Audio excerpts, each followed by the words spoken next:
I'm trying to make the video that I promised you, and I'm new to this software. I've not done this before, so be patient with me if I mess it up. Also, my computer is old, it runs slow. Any hang-ups or slow responses you see, it's because of the computer, not because of the programs or Google Forms or anything else. So we use, in Box Elder County, we use Google Forms, as you know.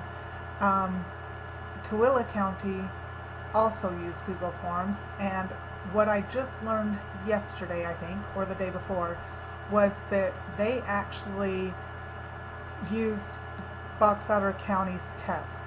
So they use the exact same test as Box Elder County, which is really great because they have a huge intermediate program as well as Box Elder County. We've got 18 intermediates, and I think that they've got 25 intermediates. So this is our third show test. These tests are identical. This one's Box Elder County, it says up here at the top, and this one is Tooele County's. They're identical tests, but the responses are going to be different. So this is going to give us more to look at.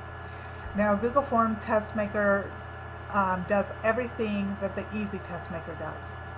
The difference is in scoring it. So this is what I was telling you last night, and this is what I wanted to really be able to show you. So this is Box Elder's test. I'm going to go to their responses. And just so you know, both Box Elder County and Tooele County made me an editor so that I could see this and show you this. People can't go in and just do this. They gave me special permissions. So I didn't want you to think that anyone can access this. They can't. Right here, we've got this form turned off. It's not accepting responses anymore, so people can't take this test anymore. You get your summary, just like Easy Test Maker. You get your summary of their test makers. This is a really quick way to find your ties. So all you do is hover your mouse over here. These three people tied for 46. Now, unless they got the exact same questions wrong or right, you're not going to have to give them an alternate test, because you'll be able to break their test questions by doing either the bonus questions or the random question. So you'll be able to break this one. Now, if we had a 100% tie, that's where we're going to say, okay, now we've got to have them take the tiebreaker test. So it just depends on if these kids got the exact same question wrong. Then you might have to break the tie, but that's a lower probability. So we had 3 kids tie on question 46. Or with 46 points, I'm sorry. It doesn't tell you which question. You find that later. I really like this statistics right here, the frequently missed questions. That really helps. I mean, this is good information for us to create tests in the future. And not only that, but you can even click on this question. It's going to jump you right down to it. And you can look at what the question was, what percentage knew that they needed Westphal, how many thought they needed strangles, how many thought they needed rabies, how many thought they needed equine influenza, how many thought it was Potomac horse fever. You get the idea. So I really like this, and more importantly, scrolling back up to where we were, up higher. Like I said, my computer's kind of freezes a little bit. So this question is one that we might want to use at state. You know, it might have been something that was more challenging for these kids. And they didn't miss it because it was a poorly written question. They just simply didn't get all the check boxes. They were going too fast. They weren't careful, that sort of thing. And then here's another one. What is not a factor affecting the style of a horseshoe? You come down here, All are correct, none are correct. So the problem with this question, what made this question so tricky for our kids, is not. What is not a factor? A lot of the kids, these are all factors. So a lot of the kids are like, oh yeah, that's a factor, all are correct. So this was a very tricky question. I guess it kind of depends on it would depend on who's making the test as to whether or not they think this is a poorly written question, it was too tricky, or if they think, yeah, this was a good question, we need to use something like this. It was obvious all the questions came in either here or here. Nobody picked just one or two of these things. It was all here or all here. So it was that word, not. That's what makes this a tricky question. So anyway, let me go on to the next part of the scores. This is what I was telling you about last night. You can come to the question and you can judge it by question. And you can do it two ways. You can type in a number here. So maybe I want question 17 out of 47. Now 17 is going to line up with question number 11.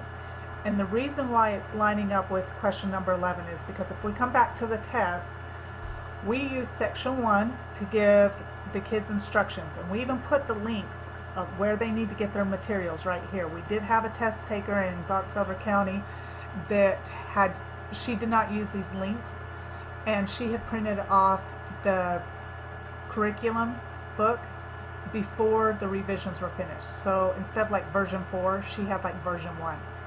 And she answered a question incorrectly and she came up to contest it, and she says, it's right here in the book. It was, but she had the wrong book. And we were able to tell her, I'm sorry, we provided the links for you. You had the right material. You chose to use other material. That takes us to the next thing. We have them answer their name. Definitely make this a question. So Google Forms is going to look at this as question number 1. We put the date of the horse show. For state, we probably don't need that, obviously. Google Forms calls that question number 2 on these county tests. Then we have honesty statements, and that story of where I said the girl did not use the link and she used her own printed book, that kind of comes in right. I will not use any non-approved resources to assist me on the test. You can kind of argue that she was not using the approved resources. We gave her the approved resource. It was an earlier version, so we didn't have to go there with that girl, but you know how some people can be. So we have honesty statements. So this is question 3, question 4, question 5, and question 6. So where we start the actual test questions, and we do those in sections. You can see these are all different sections. Where we actually start the test questions, Google Forms is saying this is question 7, and we're saying we type it into the question, and we say this is question number 1, and you can see it's typed right into the question, right there. You could even go edit that out like that, but we don't want to edit that out. Just to tell you real quick, Google Forms has more options for test question types. Sorry, my computer is slow again. You've got your short answer and your paragraph. You got multiple choice, check boxes, drop down boxes. All of these things are going to grade automatically. You can have the kids upload a file. You can use linear scale. This would be like from 1 to 5 type question. Anyway, we haven't used those. Multiple choice grid is really good for matching. Grid box or checkbox grid is really good for sequence questions like put the order of washing a horse, put the steps in order when you bathe the horse, that kind of question.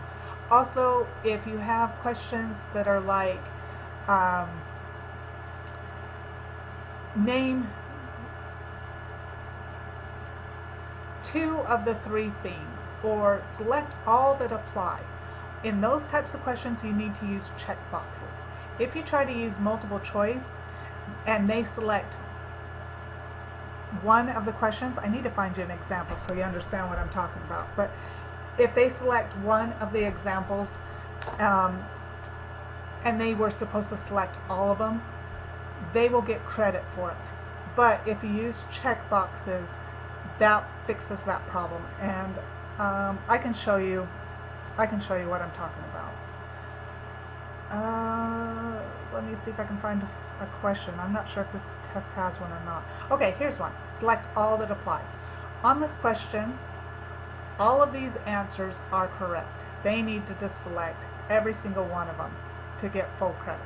It's worth 1 point, but you can give partial credit when you score these. When you set up a question like this and it's select all that apply, you come down here to the little snowman or 3 dots or whatever you want to call it. You do response validation. Response validation means you can constrain and say, I want these kids to select at least 2. Say this was like choose 2, and you've got a list of 5. You could say, I want them to select at least 2, and that will constrain them to need to put in, you type like 2 right there, and that would constrain them so that they're not able to go on to the next question until they've selected at least 2 answers. Okay, so coming back up here, going back to the grading, we're going to grade by question. So I already told you can select the number here and it doesn't correspond exactly here, but you can also go to all the questions right here. So here's the one that was select all that apply. And as soon as my computer catches up, sorry, it's jumpy. Here's the question. View the options. There's the answers. The ones with the green check are the correct answers. In this particular one, they needed to select all of them. And we have 11 people who selected all of them, and they get full credit. This is where you can mark them all wrong, mark them all right, give them partial points. Say I wanted to give them 0.5 or 0.25, since that's what I checked, and then I would hit save. I'm not going to save that. I'm just going to discard. Scroll back down. I can see who answered this way, so I can see the individual email addresses of all the people. And sometimes, like if we had a big show like at Region or whatever, if we needed to, we would just take a quick picture with our phone of this list, and then we could go over to the individual's test, because I'm not sure if you can just click on this. I haven't tried that. Maybe I will just try it. Kind of don't want to interrupt what I was saying, but oh, it did. It took me right to her individual test. Here's the individual test. I've gone right to her test. I can scroll down here to that question. It was number 17, right? Oh, 18. And I can see it right here. It's even got it all highlighted for me. Oh no, that's because she got it right. Red is when she gets it wrong. Anyway, going back to where we were. So that I didn't realize you could do that. Anyway, that's just another thing that really speeds up grading if you need to go right to that kid or any of these others. So now I'm back on that question. This is under looking at the questions in total, and this is how you can grade in bulk. Here they're missing one of the 5 correct answers. This whole question is only worth 1 point, so we didn't give them partial points. We could have said this is worth, let's see, say we take the 1 and divide it by the 5, that's 0.2, and multiply that by 4. We could give her 80%. Does that make sense? We could do 0.8 on this if we wanted, and that will help break your ties too. These little fractions of points will help break ties. Now we didn't do that. We just said No, you were supposed to have all. The question said select all that apply. And so we marked it wrong. But certainly if you wanted, you could say, hey, you tried hard, you did a good job, you didn't get them all, so you're not going to get full credit, but we're going to give you partial credit, and you got 4 out of the 5. That's 80% of this question, 0.8 right there. These people got 3 out of the 5. So again, you could say 60% or 0.6. And this, it tells you how many people answered this way. One person missed 1. One person missed 2. One person missed a different 2. So she would also get 60, or he. I don't know, I think that was a girl. Anyway, one person only got 2, so they'd get 40%.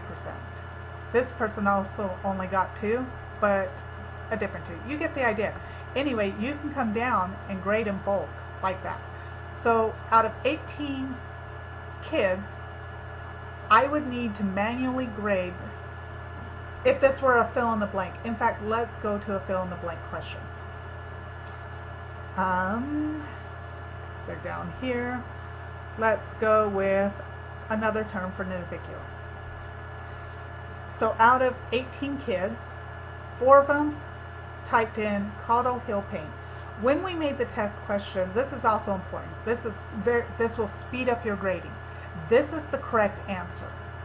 And we give them the correct answer in the feedback.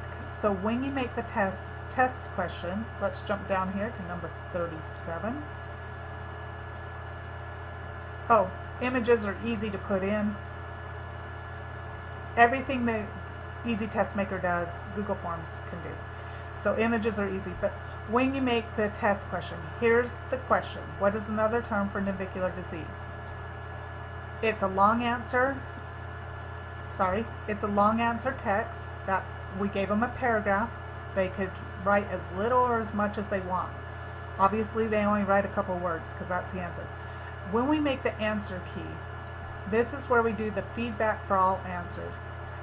And we write in there, and you can edit this, we type, the answer is caudal hill pain syndrome. It's on page 52. When the kids get their test scores back, it's going to tell them the correct answer. It's going to give this feedback to all the answers. And then you can do individual feedback too. That's in another place. But this will come back to everyone. So having that in there is very helpful, because when you grade the test, it's going to tell you this was the feedback for all the kids. This is the correct answer. What did they answer? They answered caudal hill pain syndrome. They don't have the page 52. That's okay. It doesn't matter. These kids get it right. We can hit this checkbox. All 4 kids are scored with the 1 point adding 2 there. Here's another one, caudal hill pain. The difference is lowercase versus capital. 4 kids put a capitalization on it. So no big deal. Hit the check mark. All 4 kids get their 1 point for that question. Here's another one. These 2 kids put a period on the end. No big deal. They got it right. Hit your check mark. It's really fast. You can grade 18 kids all at once. This person had a typo. Casual hill pain syndrome. This is where we had an individual comment. While your answer is technically incorrect, I gave you half points because it appears to me that you may have been autocorrect accident. At region and state, they will score tougher, so be sure autocorrect isn't changing your answer. We gave them individual feedback and let them know, hey, you got the wrong answer, but I can reasonably guess that you were trying to get the correct answer. Here's your half point. You probably got autocorrected. Be careful. Navicular syndrome. No, that's not what we were looking for. That was an incorrect response. Indicating disease, 1 kid, 1 kid, 1 kid, 1 kid, 1 kid, and you're done grading this. You just hit nope, nope, nope, and you're done grading that question.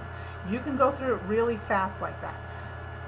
Alternatively, you can come to the individual test, and you would go through all 18 kids either by using the drop box and selecting the kid you want, or by just arrowing through to the next score, to the next score. Now, one thing that's really nice about Google Quiz that Easy Test Maker doesn't have is when you're creating your test, it will tell you how many points your test is worth. So if you have a question worth 2 points or whatever, then it's going to let you know. Also, I realize for state, we're not going to do multiple point questions. We're going to do 50 questions, each worth 1 point. 5 of them are bonus. I understand that. So you'll be able to make sure that you've got 50 questions if each one's worth 1 point. If you've put questions in and you did not select how many points they're worth, this is going to be off. Easy Test Maker doesn't have that showing you.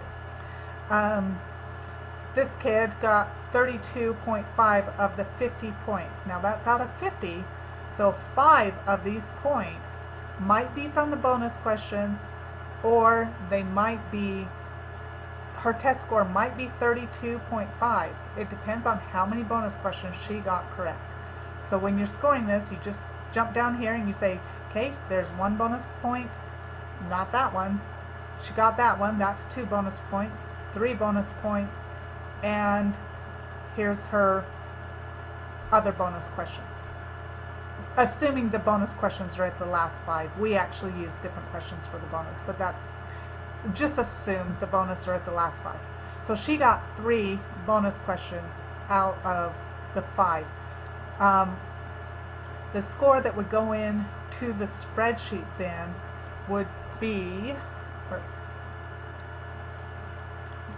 it would be 29.5 plus 3 bonus questions, and that's going to equal the 32.5 that Google Forms shows. So you can double check your spreadsheet scoring or your scorecard real quick with that, because the amount of test questions correct plus the bonus questions should total this score right here, right here, that Google says they got. Okay, hope that makes sense. It tells you when you release the scores. You can release them more than once. If you make changes to them, you can re-release them. That brings us to where you said that some of your kids came up and were contesting scores, and I told you you don't have to release them automatically. The setting for that is inside settings. Again, my computer is slow, so you definitely want to collect the email addresses. Make sure you collect email addresses. That's required when you're grading manually.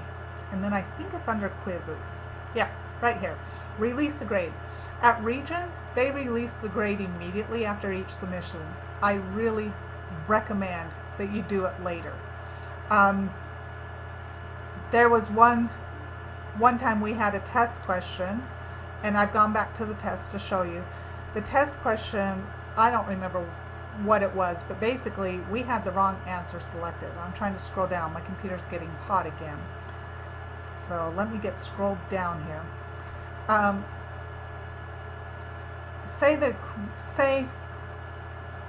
Let's do a true false. I don't remember what the question was, and it doesn't really matter.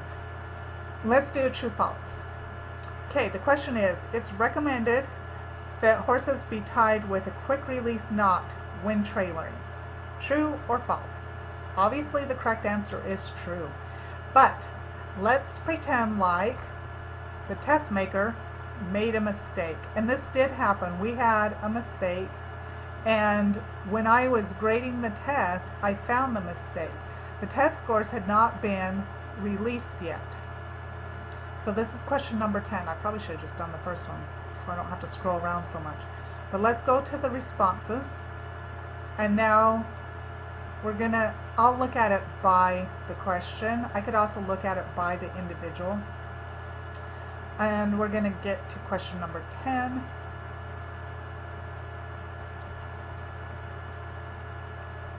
here. Okay. Now, all 18 responses are marked wrong. They have 0 points. If I went to an individual's score, let's choose the very top one, Freddie girl. If I go to her individual score and we come down to question number 10, oh, this isn't her. I think I misclicked. Oh, yes it is, Freddie girl. Okay, we come down.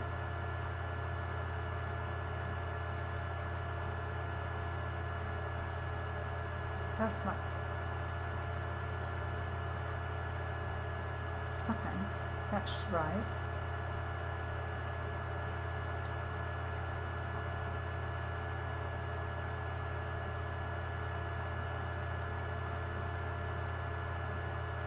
Come down here to question number 10. It's got her marked wrong. Now, say we come past this and we are reviewing the test and we go, wait a minute, that should be marked right. And we've not released that score. And you can see that that Google has automatically rescored her at 31.5 points. We can easily come here and say, why is that marking it wrong? It should be correct. And we come down here and look at that question and we say, oh no, we made a mistake when we were making the test. That should be true. Let me fix that. And we change it to true. Whoops. Come on, computer. Hold on just a minute.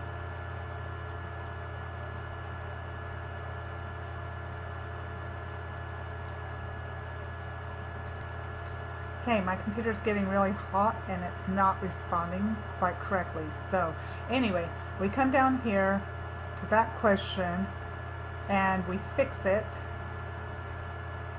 right in the question.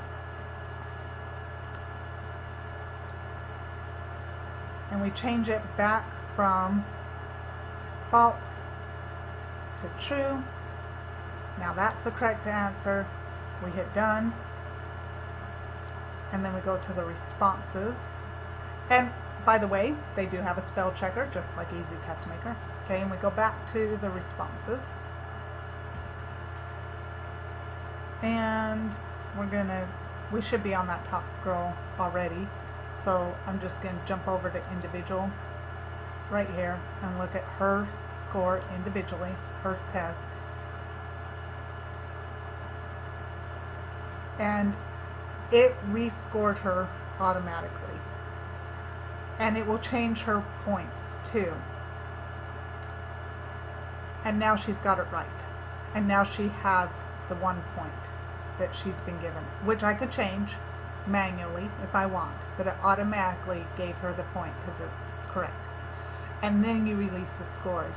So she has no idea that her test got rescored, that we were looking at, that we were manipulating it.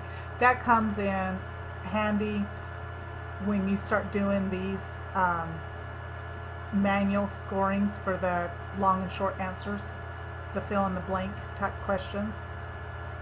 That comes in real handy. I think Easy Test Maker scores the fill in the blanks automatically. Here we use multiple choice as the blank, or we use long and short answers. But anyway, you score those ones manually, but you can score them manually very quickly. You can change points very quickly. If a kid comes up and contests their test and you give them points and you need to be consistent for the other 18 kids that did the exact same thing that they did, you can go in and pull up that question in bulk, grading in bulk.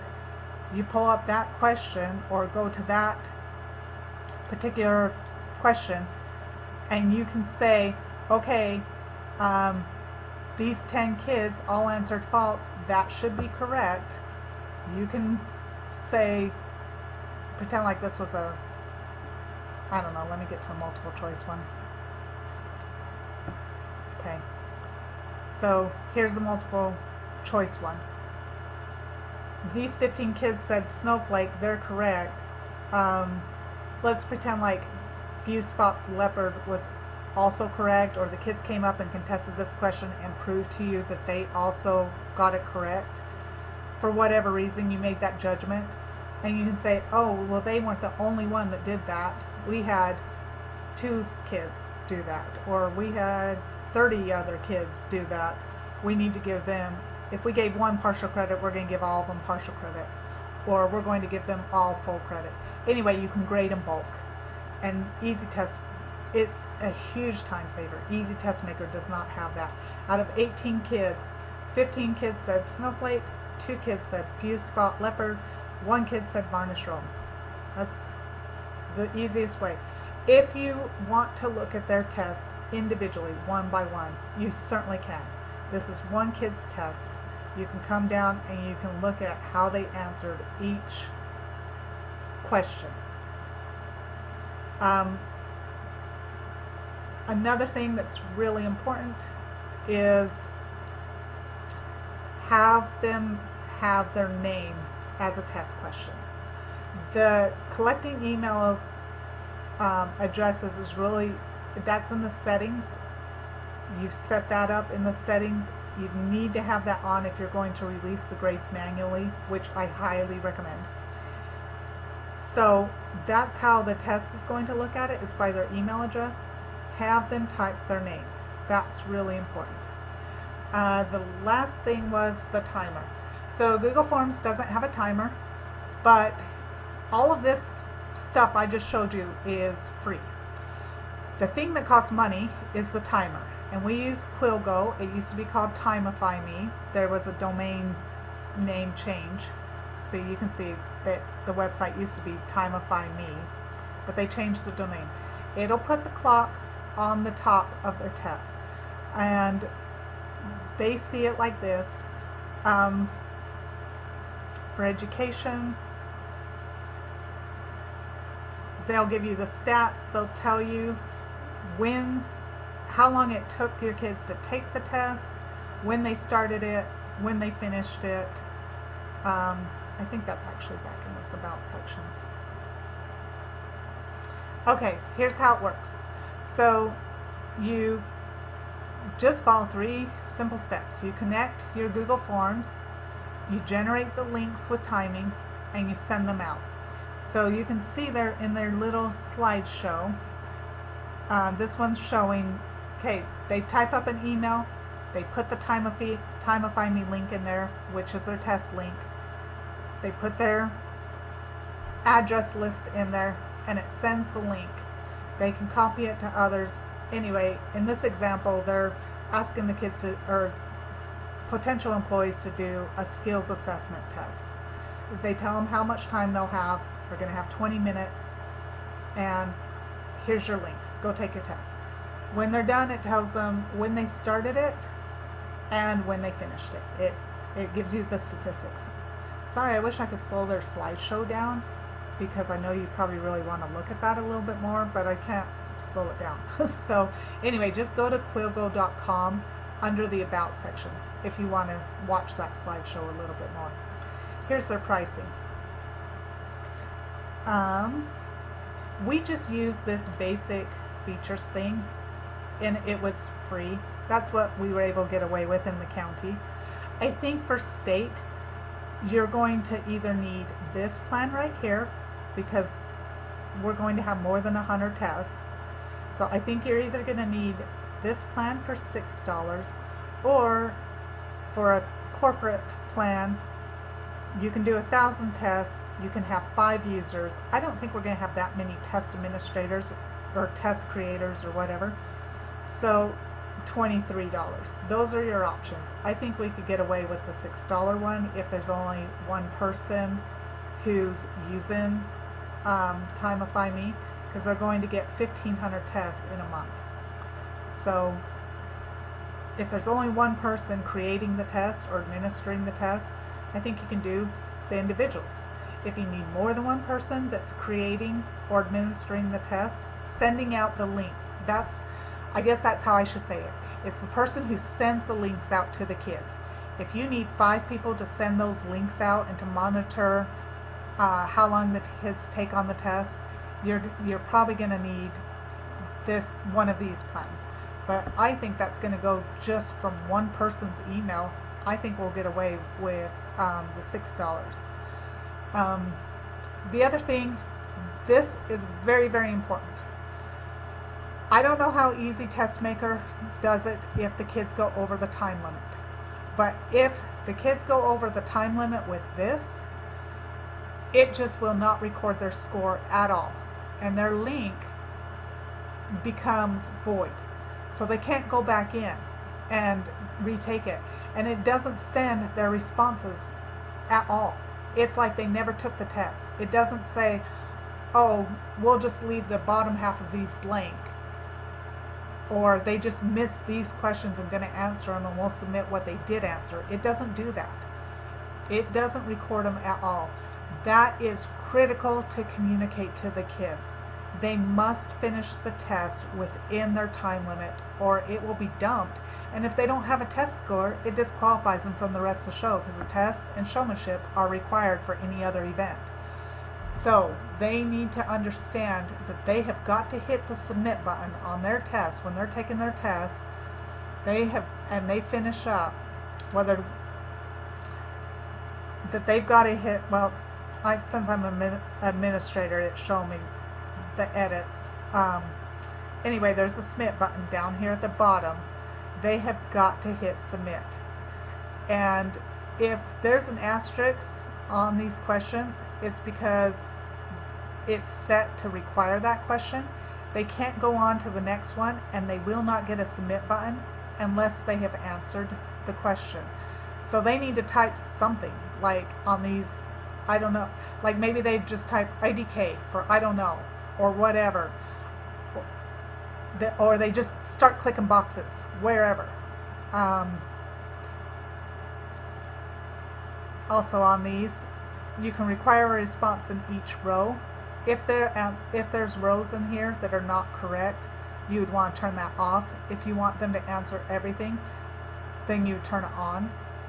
Anyway, they've got to answer all the questions, so that submit button comes up and they've got to hit submit, or else it'll be just as if they did not take the test. It will, and then if they try to go back in, it won't record their scores, and if they try to go back in, their link will be expired. They get one chance in here. They don't get to go back in, and then you would have to reset the email if you were going to allow them to go back in. You would have to reset them and send them a new link again, and so that they could go in. But otherwise, it will say nope. You've already looked at the test. You've already gone into it. That was your response. You're done. That's another thing. It will kick the kid out if they click the link, look through the test, and then exit out of it to come back and take it later. Once they open their link, they need to take the test within the time limit and submit it. They can't look at the test, close out of it, and then come back to it at a later time after they've gone and looked up all the answers or whatever. They can't get around the timer. They will be constrained to the time. If they go in and then exit out, it will give them the response that their test link is expired. And at that point, it won't let them back in, and they'll be calling or crying that they didn't get to take the test and what can they do, and it's kind of brutal because the test is required for any other event. At both our county level and at Tooele's, I understand Tooele did the same thing. So there's 2 counties, and then at region, where our region's made up of 4 different counties, we made sure we communicated that really well, so the kids knew you must submit within the hour. We put it right up here in their instructions. Right there, top line. You must submit the test in that hour.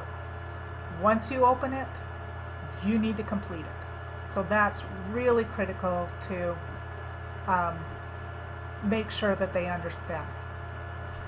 As far as how to build a test, I can make you another video for that if you want to know more about this. If you want to know how we get these pictures in here, it's real easy. There's a there's a little picture icon right here, and you just click that, it'll bring it up. I can tell you how the test bank thing works. You would use this import questions over here. Anyway, if you have any other questions on how to build this or how to make this, or you've already got the tests pretty much in mind what you want them and they're in a different document and just need somebody to build it, you know, I can do that for you. It's just up to you. These little dots here have menus. You can center the picture or move it, you know, you can change the alignment, change your picture, remove the picture, add a caption. Anyway, it's got lots of utilities. So that's it. Hope that helped. Let me know if you have any more questions, if I didn't cover anything. There's certain things you'll need to do when you set it up. You want to collect the email addresses. You want the response receipts always.